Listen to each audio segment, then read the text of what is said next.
పెళ్లిపీట లెక్కబోతున్న శోభితకి ఇవాళ చాలా special day. ఆమె నటించిన లవ్ సితారా రిలీజ్ అయింది. అంతేకాదండోయ్, తన ప్రేమ గురించి, నిశ్చితార్థం సమయంలో తాను పెట్టిన పోస్ట్ గురించి కూడా చాలా ఇంట్రెస్టింగ్ విషయాలు షేర్ చేసుకున్నారు శోభిత. త్వరలోనే పెళ్లిపీట లెక్కబోతున్నారు నటి శోభిత ధూళిపాళ. ఆమె నటించిన లవ్ సితారా సినిమా ఇవాళ విడుదలైంది. ఈ సినిమాలోని సితారా క్యారెక్టర్ తనలో చాలా స్ఫూర్తి పంచిందని చెప్పారు నటి శోభిత.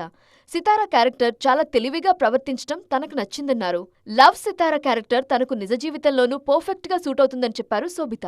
తాను కూడా సూటిగా, నిజాయితీగా ఉండటానికి ఇష్టపడతానని తెలిపారు. ప్రతి అమ్మాయి ధైర్యంగా ముందుగడుగు వేయాలని సంకల్పం చాలా ముఖ్యమని అన్నారు. తన నిశ్చితార్థ ఫోటోలు షేర్ చేస్తూ తమిళ సంఘ సాహిత్యానికి సంబంధించిన లైన్లు పంచుకున్నారు శోభిత. ఆ విషయాన్ని ప్రస్తావిస్తూ సరళంగా ఉండే సంఘ సాహిత్యం తనకు చాలా ఇష్టమని, తనకి రియల్ లైఫ్లోనూ అంతే ప్రేమించే వ్యక్తి దొరకటం చాలా ఆనందంగా ఉందని చెప్పారు శోభిత.